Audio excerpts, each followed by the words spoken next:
Hello. People. Are What's we up? live? We're What's live. up? We got people going. Christina, what's going on? What's shaking with you? Oh, not a whole lot. It's been an eventful day, and got my workout in, and now I'm ready to work it out here with you on LinkedIn because this is practice and consistent muscle movement is what's getting us here and what's going to keep us going. So happy to have everyone here. Well, you know what, Christina, that's great that you put that out there. I mean, I think that leads really well into our topic today. As we're getting ready to get started, I just want to make sure that we introduce ourselves to people who are tuning in for the first time. My name is Brian Fink. I'm a talent acquisition professional and I recruit people all over the world. And I'm here to help you go from better to best. And going from better to best and exercising that muscle, I'm going to pass it over to Christina to do her intro. Hi, Christina Mosheri. I have over 9 years of recruitment and I would say recruitment and sales experience. And I am a global TA enthusiast, and I just happen to be obsessed with LinkedIn. And so that's kind of where this came about, is the vision of learning more about how to grow your professional, personal brand. And in that, I want to help others.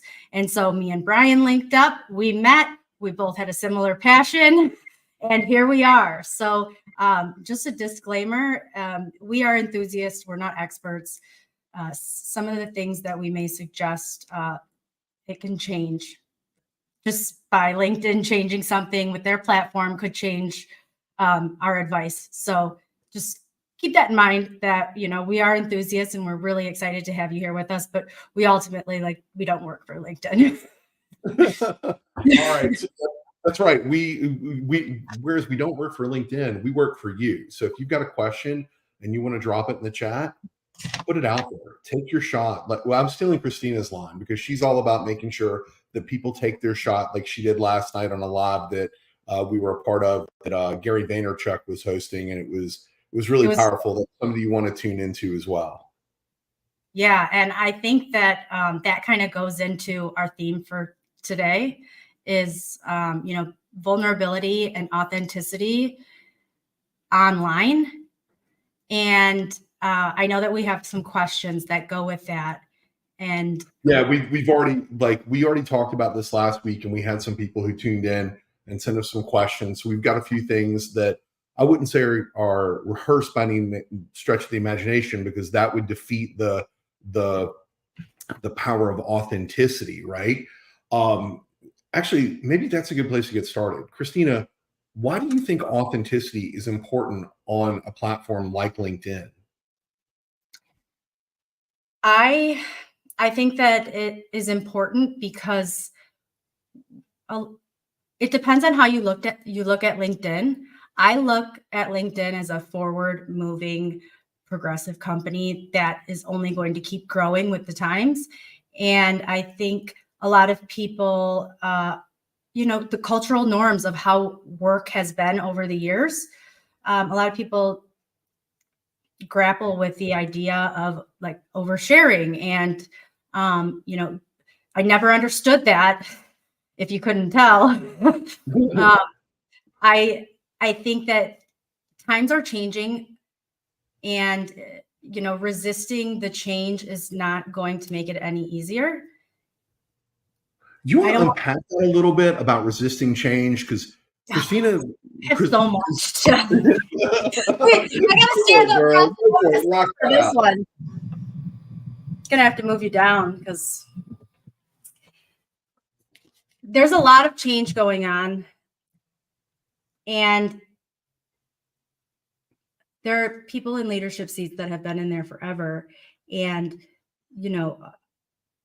millennials, Gen Z, whichever generation of workers you want to point to, we are all experiencing this change. And I'm a rip the Band-Aid off type person. I'm a shoot your shot type person. I'm a curious learner. If there's this mentality of like, oh, we've always done it this way, or oh, this is the status quo, or oh, this doing it this way made us all of this money. Why would we, reinvent the wheel? Or because No, I get what you're saying. No, I get what you're saying, because it's like, one generation, I would say there's one generation that texting on the phone is far into, but like Christina, you and I text until like all hours of the night. Like for us, like other people texting, I think would think it's weird, but yeah, it's not. exactly, right. So like when you put your life story, your work life story, and you bring your authentic self online, it's the same or similar as bringing your authentic self to work, right? And people, a lot, I don't want to generalize, but I have worked with a lot of people who keep who I've looked up to, like, wow, you really keep your personal life on wraps, and like you don't get involved in like office politics and all of that. I haven't worked in an office job so long that the whole like cultural norms are just changing for work, and as they should be. We're in 2024. If I said this before, I'll say it again. If we're still using PDF resumes, Oh, Christina's getting on the resume high horse today, ladies and gentlemen, boys and girls, friends of all ages. If you're just tuning in, Christina thinks the resume's dead. I think it's been dead and nobody wants to admit it. And, we haven't been printing out paper for how many years? And if you do, you're shamed for it, because, we want to keep the environment nice and clean and be sustainable. But I mean, come on. It's like talent acquisition teams are still looking at these PDF resumes. And that's, part of my push for wanting to unpack the vulnerabilities, the authentic self online, is because I believe that at some point, the resume is just going to be gone, and your LinkedIn profile is going to be like your portfolio in real time, as it should be. So I agree with you, Christina, that there are faults to the resume. Like I'm a big believer in blockchain, and I don't understand why blockchain and LinkedIn haven't linked up, if you will, so that when you say you graduated from the University of Kalamazoo, Michigan, that there is a credential that is on a blockchain somewhere that facilitates into your LinkedIn profile or into your code key that can be a better indication of the work that you've done and the accomplishments that you've achieved than a background check or a reference check. 100%. So like, I get it that you see resumes. Yeah, what is that about? Like, is that even fair in the interview process? I mean, we're talking about content creation today. If we're going to go on, I'm sorry. We are talking about content creation. We got off topic. Fair is not. We could be here for days talking about. All right, so let's go back to what we were going to talk about today. We were going to talk about vulnerability and really, I think, getting over the fear of posting your message. Yeah, I think that a lot of people. I'm just going to give you my perspective because that's the perspective I know. Go for it. That's what we're here for. I had been an enthusiast of LinkedIn for, I think since before 2015, and I wasn't actively posting. I wasn't doing what I'm doing now for however many years up until January 2022. January 2023 is when I really started like hitting the pavement hard. And I can't imagine. Let me dig a little bit deeper there, right? I know. Is there somebody who inspired you to focus more on like that authenticity or getting out there every day? Somebody that you look up to? I don't know. Help me out there. There are 3 people. You are one of them. Kat Kibben is another. Shout out Kat Kibben if you are here. And then there's another that one of the lessons that I think everyone learns when being vulnerable and authentic in their networking is that, not every shot you shoot is meant for you. Oh, tell me more. So I have, in relationship building and networking and putting yourself out there online, I have made relationships and connections, real life connections with people that have inspired me to open up and share more about my story. And my story is still in the works. I've hinted at it a few times throughout my LinkedIn. So if we want to play like a Taylor Swift game of figure out what my story is, there's a few little like points you can pick at on my profile, but that story will be released later this year, early next year.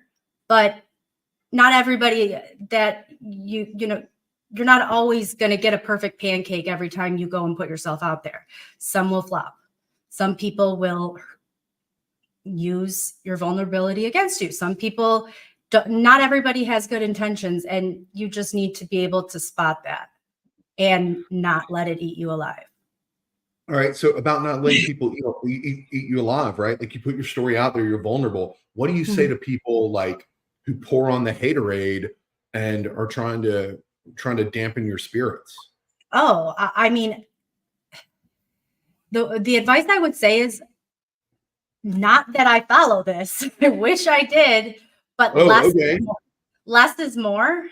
I have been in circumstances or live on camera asked questions that I have not felt appropriate to answer, or just the delivery of that question to me was wrong and the context of it was wrong. And I see you're trying to get me caught up on live, and the only way to get better at anything is to commit to seeing it through. And so I have done that. I have embarrassed myself multiple times on other people's lives, other people's shows. I have learned so much. I have given advice that I now, think is different because of different updates. The only way to grow is, and to get yourself to start posting is to, number one, just rip the Band-Aid off and do one. You don't have to go out with your big story, right? You don't have to go with that first. I sure didn't. Well, Christina, you talk about vulnerability and fear, and it almost sounds to me like you're talking about confidence versus regret. Would you dive into that a little bit further for me? Because, I just want to make sure I understand that. So I think, to answer your question, confidence is something that I resonate deeply with. And because of my life and the things that I've been through in my life, I have this sometimes overly confident, mostly over, I be overconfident. I believe I can do anything. I believe that life is what you make it. I am all about affirmations. I believe in the growth mindset, and I do have my negative days, but for the most part, I wake up every morning determined to make it a good day, to do the things, the daily habits that keep me positive and growing. I fill my cup, and I do that by different things. Lives. This is one of my favorite contributions to society, that we get to do this. Every day I journal. Every day I go on a 60-minute walk. Lately, I've been doing, 30-minute Stairmaster, which I do not recommend. It's killing me. But the long-winded answer is, what's the worst that could happen? I mean, you and I have both been in situations where we said the thing that nobody wanted to say in the comments and we got blocked.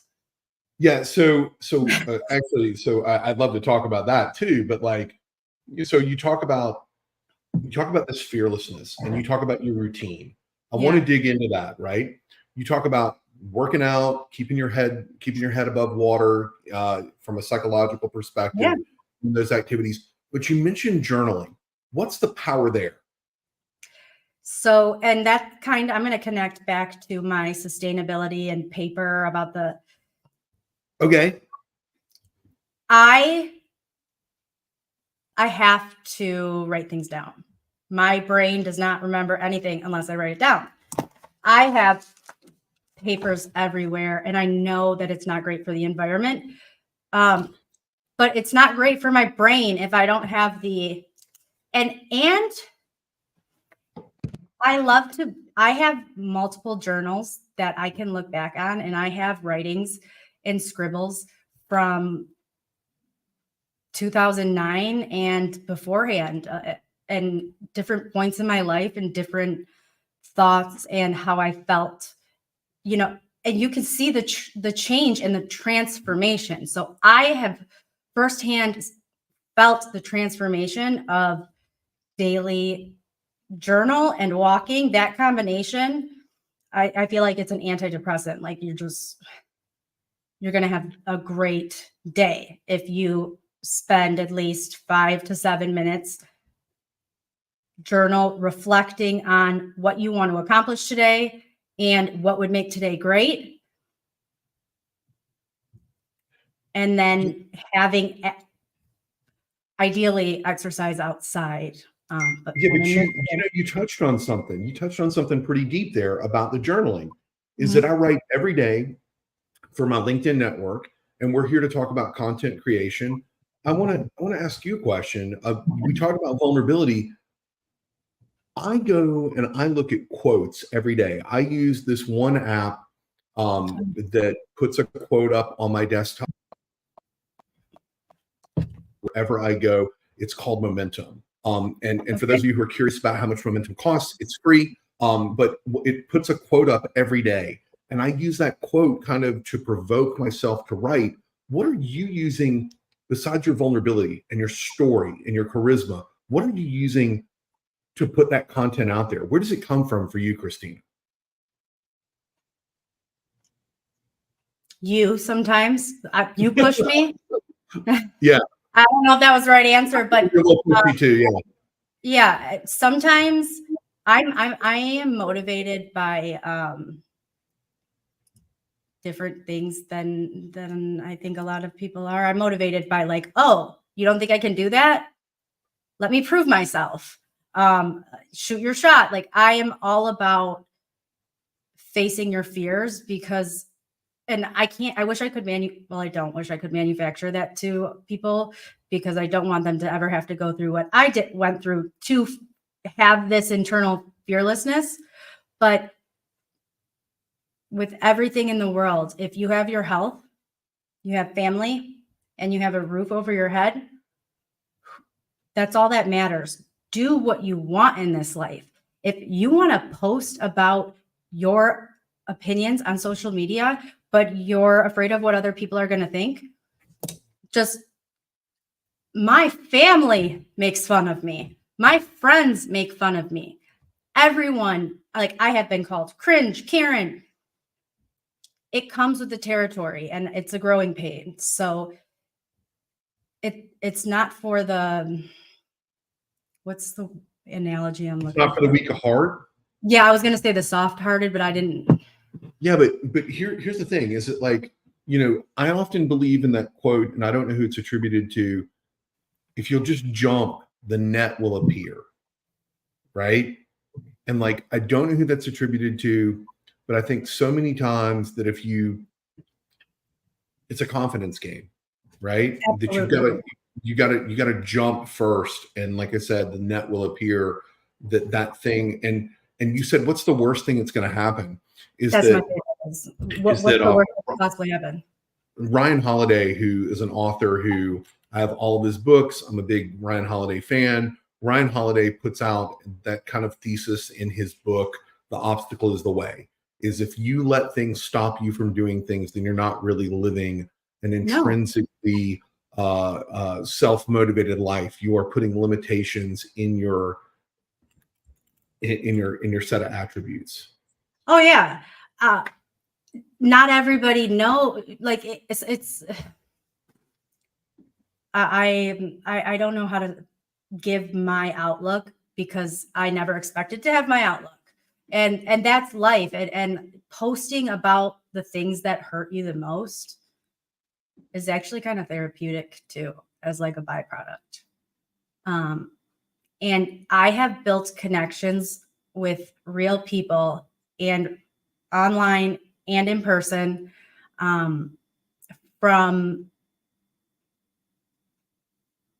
from voicing my story that I hid for so many years.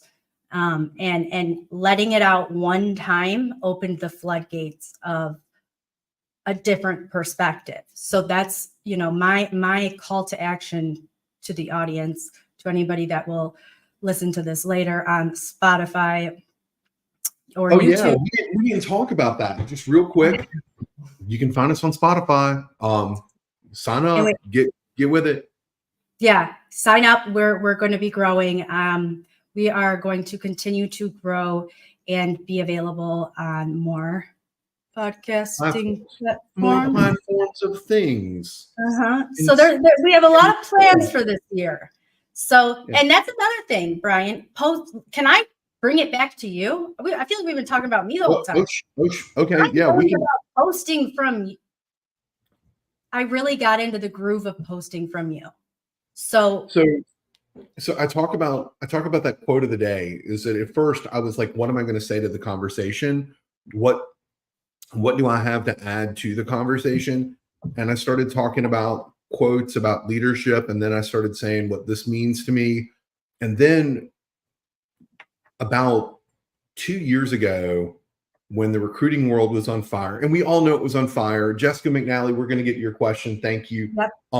We know the recruiting world was on fire. We couldn't find enough recruiters to go if, then, there, or where. Is I started posting a lot of content about how to better train recruiters and to upskill recruiters. And then we had, if you will, the recruiting apocalypse, right? Where companies dump their recruiters unceremoniously. It was not, what can you do for me? What'd you do for me to build the company? It was what you did for me, what you did for me last week. And that wasn't what you were going to do for the future. So I've been trying to connect with the recruiting community on a lot of different levels. And that's to be fearless and to be and to persevere and to work on building these relationships. Because all these things that we say that are important for you to do from a networking perspective, I don't think people are tuned into it, right? So, I talk about things like about networking. We just asked you to sign up for our Spotify podcast, right? The reality of it is that we can, I think that, and this is a networking lesson, I think that Christina and I have the bandwidth to ask you that because the value that we provide to you on a daily basis, whether it's in the DMs, whether it's follow-up Fridays where we work with people who are job seekers or recruiters, and we give them 30-minute or 15-minute increments of our time to help them build their skill set. If you want to get on that schedule, just shoot us a DM. We'll get with you, help you with your LinkedIn profile. We're not looking for any money. Maybe we're looking for a few free Starbucks gift cards and a few downloads of the podcast, right? But those I will revamp your social media, one step at a time, one coffee at a time. So one coffee at a time, doing that audit. So as we talk about doing that audit, like I audited what I was saying and what was resonating with my community. And I try every day to make at least one post, and I post 4 times a day on LinkedIn to make one post that is specifically for the recruiting community. It's maybe you should buy this book. Maybe you should follow Jan Tengze. Maybe you should follow this individual. Maybe you should jump in and do this for a networking perspective, right? And I try to offer some unconventional wisdom of things that I know that are working for individuals so that you guys can do them at scale. Absolutely. And that's where, we're talking about vulnerability of posting and authenticity. And I don't want to just jump right on over to video, but I think that the fear of posting and being judged, or the fears that come along with posting, are nothing compared to the fear of what if I did and I just went viral? Like that. What if I didn't? What if I didn't? And I just sat there and I could have been something bigger than who I am.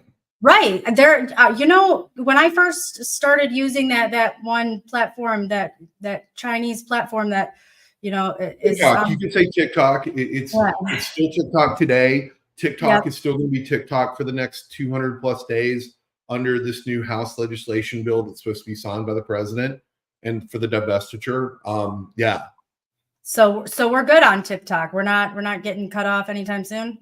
We're not getting rocked from the talk.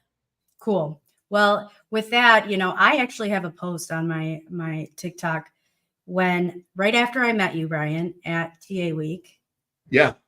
And I was like, I've uncovered this. There are people that go to these conferences and talk about talent acquisition and current trends in the market. And I was just blown away. And I made this video. One day I'm going to repurpose it, like from how we speak now to how I did in that video. And I was just sitting on the floor in front of my camera, and I was just like, I think I could be really good at this, and just the act of putting that video out, I was humiliated. My brothers, my friends made comments to me. They still do, because I'm still dishing out. I say content is king. And, I think that if you're worrying about a post, one single post, you're worrying about the wrong thing. You should be worrying about how many posts can I get out across how many platforms in a day without losing my mind. Okay, so about that, like I love your idea that content is king, but you just said it. Context is queen, right? It's going where people are, where they're seen, how they act. And I'm going to let you know that context, that woman, she rules the house.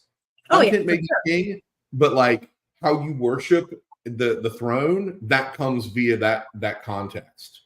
Yeah, but that content can be contexted a few different ways depending how you chop it up. 100%. Don't disagree with you, right? So maybe that moves us to the next question.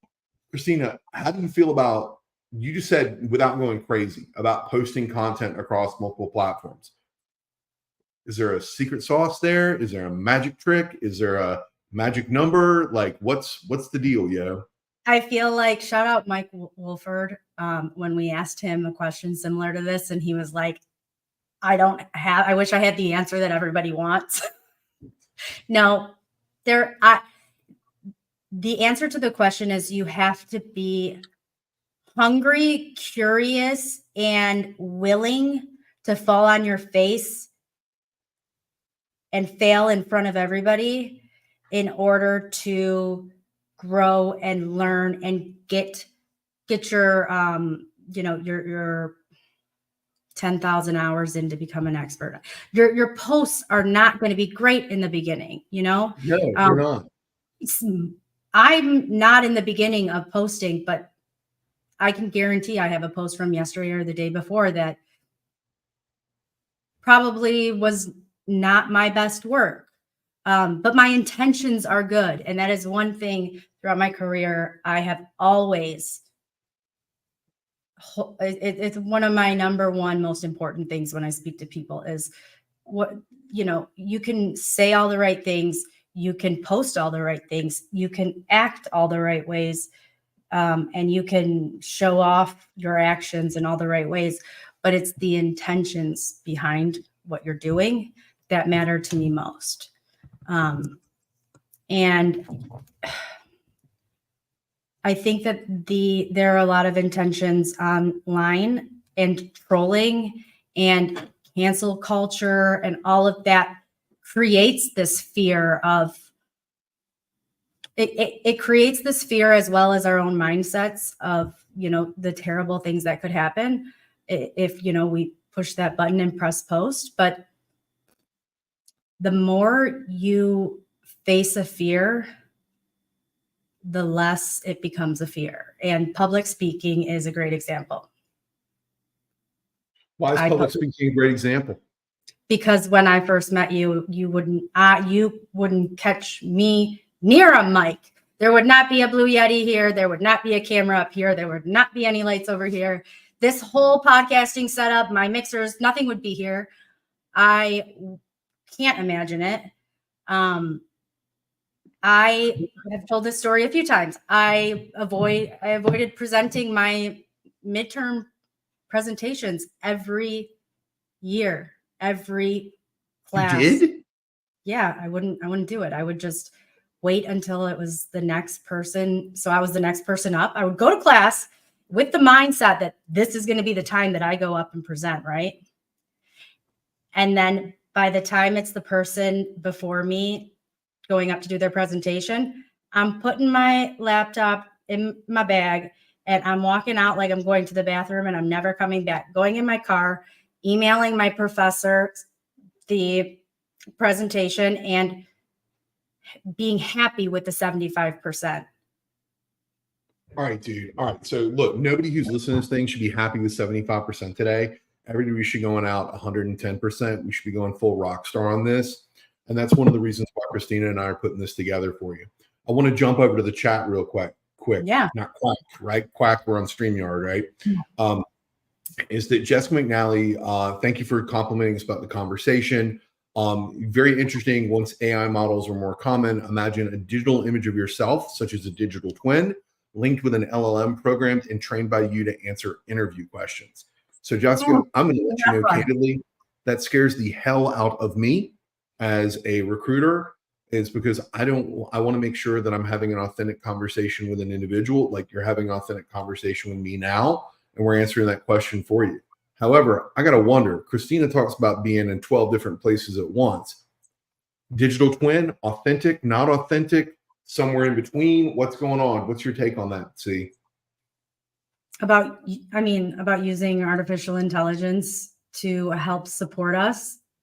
Well, no, using AI as a digital twin to answer questions for us, for other. Oh no, you're all about that? Christina GPT, ask me about it. I love my GPT. And I know that's another debate is like, are you authentic? Are you not authentic? We can tell it's been written with Chat GPT, and there's all of that. And then it's very hard for me to sometimes concise down my thoughts, if you guys couldn't tell. And ChatGPT helps me get ideas, and it helps literally with everything. I am all for AI growing I believe that it's going to help us with the mundane things that can be automated. It is going to open areas for people to really focus on the real work, the human connection, the sales, the customer success, sales is always going to be in demand. And I think that using AI, if you're against using AI in your social media marketing plans right now, I would like to hear your argument why. Well, I mean, I use mine to figure out like the optimal time for me to send out an in-mail, right? Like, that's right. I in-mail people. I send them messages. I cold source individuals. I use LinkedIn. But I use the AI not to write the message, but to use it for deliverability, right? For it to tell me when the best time is for me to connect with somebody. Larry, thank you, sir, for dropping that link to the Daily Dot about the AI clone for job interview. We could probably go down on a tangent on the best digital twin for AI should be used for practice models for interviewees. It should be used for interviewers. Yeah. I think that oftentimes we get hiring teams I'm a job seeker. If you didn't know, now you know. A lot of times leaders and interviewers in the process for any type of hire, any role, they oftentimes are not trained on how to interview. They're not trained. I agree with that wholeheartedly. I agree with that wholeheartedly. It creates such terrible experiences, candidate experiences, and that results in bad employer brand reputation. So like, just if there's one thing AI could help is to train people how to interview So, effectively and so, inclusively. so real quick, like you're putting that out there, and maybe that's a topic for another day because we were talking about content creation and Yeah. also content moderation. I want to steer the conversation back to that, Christina, if you will. Is that cool with the audience? I don't want to do anything to piss the audience off. No. If we are pissing you off, let us know. Let us know, because it's not our game. Yeah, shoot your shot. We're not going to be offended. So Christina, one of the things that I was wondering about is, distribution on LinkedIn. I think that different individuals are looking for jobs in different ways. Is that, baby boomers, they maybe have the most to gain from generative AI. And I want to link this back to the conversation we're having because of how skills are rendered or how they're explained or how they can use it to, how they can use their position as to be reverse mentored by other or younger generations, right? I think that talent professionals should be able to keep in mind that the younger generation may be positioned to pivot into new skills as true digital natives, and they may be able to tell their story in a more authentic way. Having said that, do you think that authenticity changes based on generational attributes or acumens? I think that's a subjective question. Yeah, I think that I don't like to talk about age at all because, it's been thrown in my face for as long as I've been a professional. The next person to tell me that I look like their 23-year-old daughter, gonna get my hands, okay? Because, it's like I think that we right now are a perfect example of it doesn't matter. I like similar interests. I like and opposing interests. Like, I love anybody that can like give me a good debate. I'm not saying we all have to agree on the same things or we all have to have take the same side. But we can be okay and agree to disagree that there are many ways to skin a cat, I guess. Okay, so as we talk about skinning that cat a little bit, let me drive this back to authenticity and content creation. We're talking about people being judged, right, for who they are or where they come from. Do you think that judgment is the single biggest element that prevents people from being authentic online? I think people also fear consequences.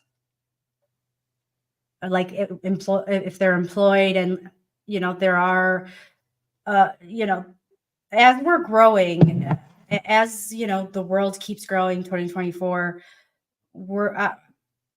I don't need to say this for people to know that we're going into different waters where people are using their social media to promote themselves professionally.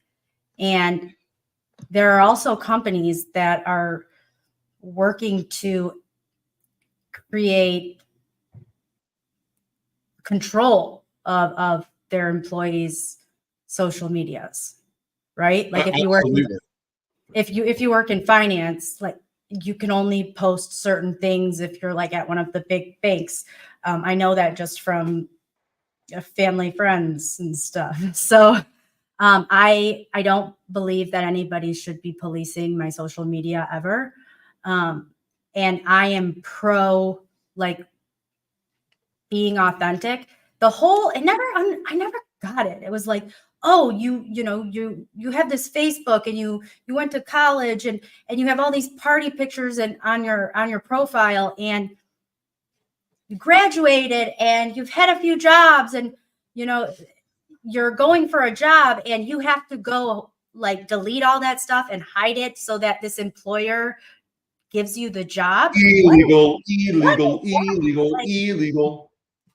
and you know, that's where I get really passionate about like the embarrassing, like being embarrassed or judgment, or that's a personal problem for those people.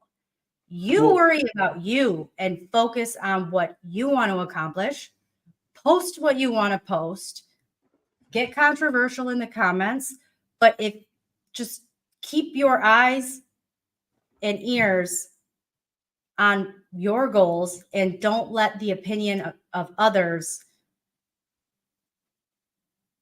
don't let the opinion of others hold you back, because I've been all there. right. So, yeah. So, Christina, about that, you talk about pictures, right?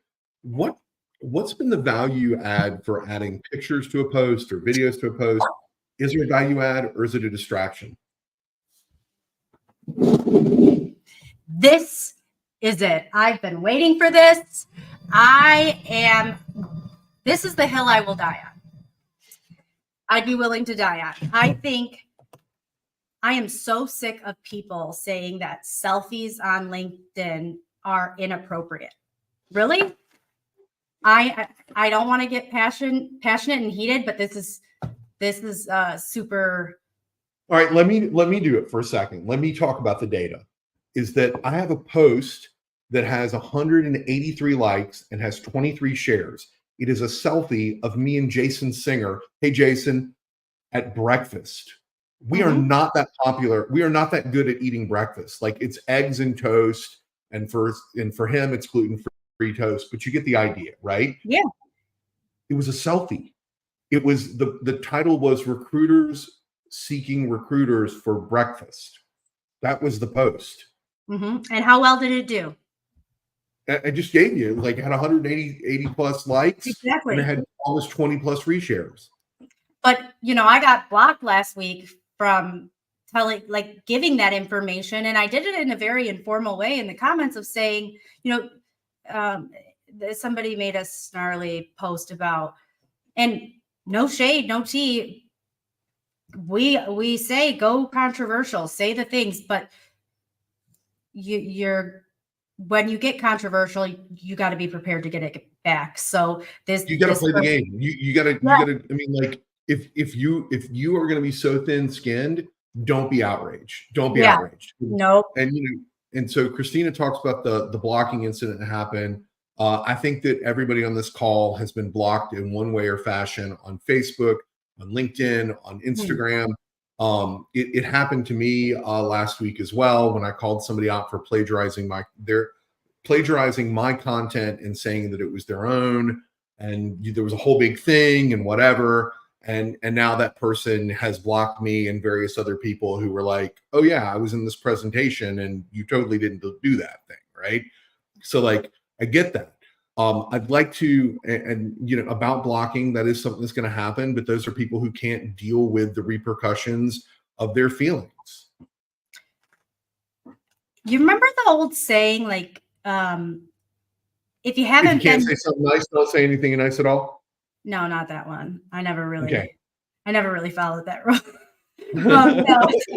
No, I was going to say about how they say all the greats, have been fired. I feel like that I'm trying to make an analogy here of like, if you haven't been blocked on and I just recently was blocked, and the reason being was because I fought so passionately in the comments, and everybody else, I had like so many likes on my original comment, but it was basically in defense of selfies are great for LinkedIn. And that's the hill that I will continue to trek. And I won't die on it because I know where we're going, because LinkedIn favors text plus image. Number one, let's just go there.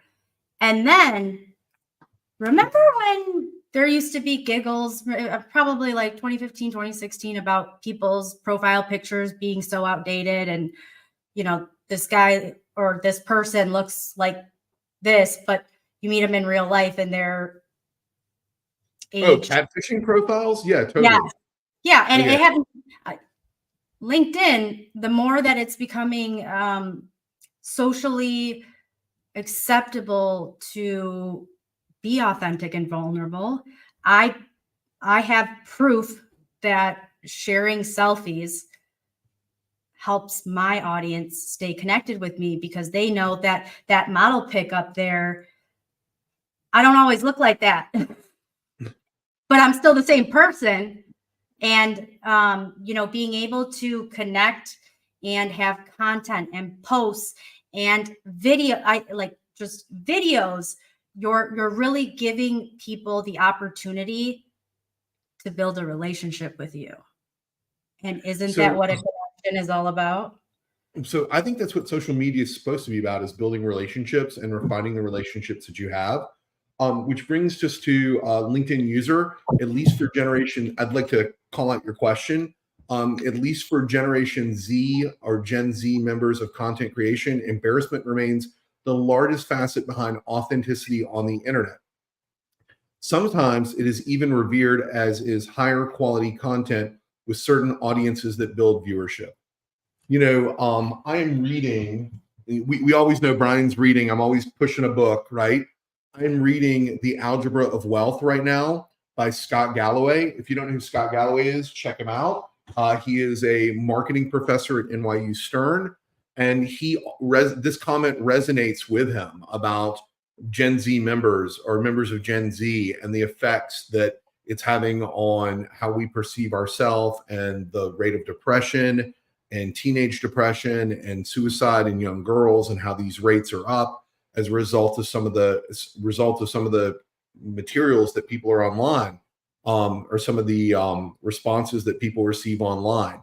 So as we talk about that and we work through that, I would argue that if you want to get your message out there, you are going to have to start, and you're going to have to do it in incremental baby steps, little by little, inch by inch, and you're going to have to go and grow. Don't try to be all things to all people. I articulate that if you're focused on a small tribe of people, and that's who I write my books for. That's who I write my blog for. That's who I write my newsletter for. I'm cultivating a tribe. Try cultivating a tribe rather than just trying to be internet famous. Do we know LinkedIn user? Can you comment your name? I'm I on don't, another. I don't think they need to comment their name. I think that's part of the Oh, thing, oh, is that, yeah. got it. Cool. I embarrassment. I just that's an internal feeling that a lot of people don't like. I don't like it at all. But that comes with having humility. There's really not a whole lot that embarrasses me because it's like exposure therapy. And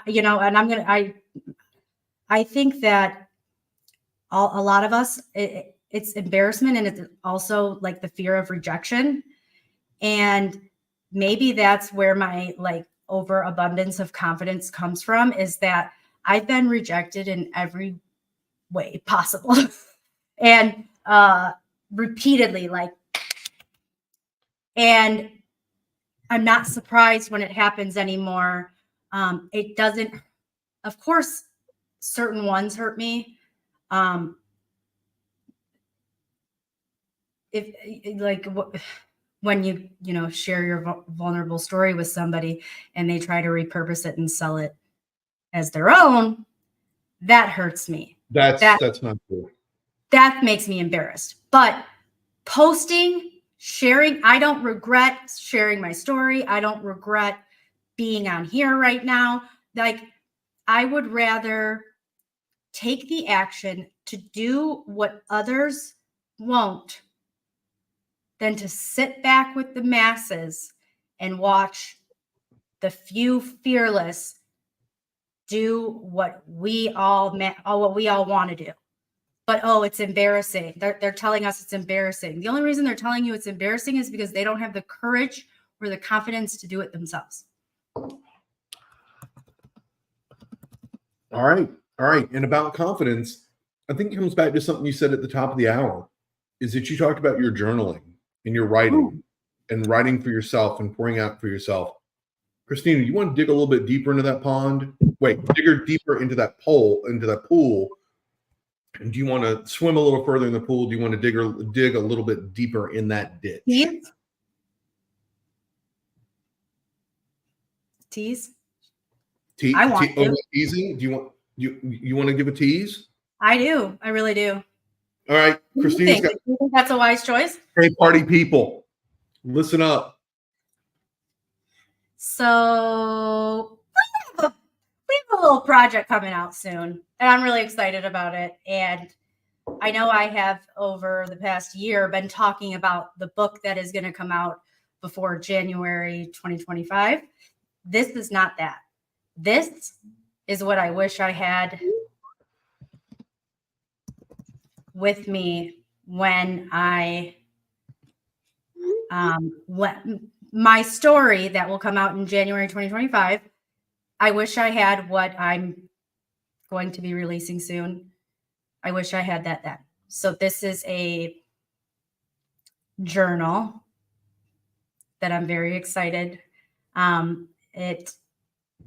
I believe that journaling and building confidence and writing down your life experiences, it's never bad. Like it's so good for you, because I've done it for myself, and I know that I've gone through a lot that has given me the confidence to do things that others think I'm crazy or embarrassing for. But this journal that will be released is every page is handpicked to help people get over the fear of posting, the fear of embarrassment. If you're worried about the high quality content, journaling every day, you read back on those, you will see where you'll find your high quality in there. And it's a daily practice that I believe highly in, and I'm really excited to share with the masses. I think I gave too much information. No, I don't think you gave enough. So real quick, okay. I think that Christina has actually, and that's kind of where I want to end things today, is that Christina has really kind of put things out there and brought everything kind of fluidly together. That it does take confidence to overcome the posting paralysis. Ooh, I like that term, posting paralysis. You better write about that, because I don't have time. Is that I think that Christina's talked about confidence and overcoming the posting paralysis. And I really look forward to the next chapter of what she's writing and how it's going to affect each and every one of you. So with that, I say thank you, my friends, for showing up this week, coming out in full force. We will see you next week, 4 o'clock. We have Phil. Phil is a good friend and audience. He's been part of our audience for a few months now, and he is going to be on the stage with us talking sales and psychology. And love those. Love those together. Yes, and we will see you next week, 4 o'clock. And the last time we'll ask, please follow our LinkedIn Unlocked page on LinkedIn and subscribe to our podcast on Spotify. And we'll be soon on the other platforms that, are fruits. So thank you so much for attending. I hope this was worthwhile. And I hope that you go out and you click that button and you press send. Post it. Awesome. Post it now. Post it now. All right. Thanks, crew. See you next week.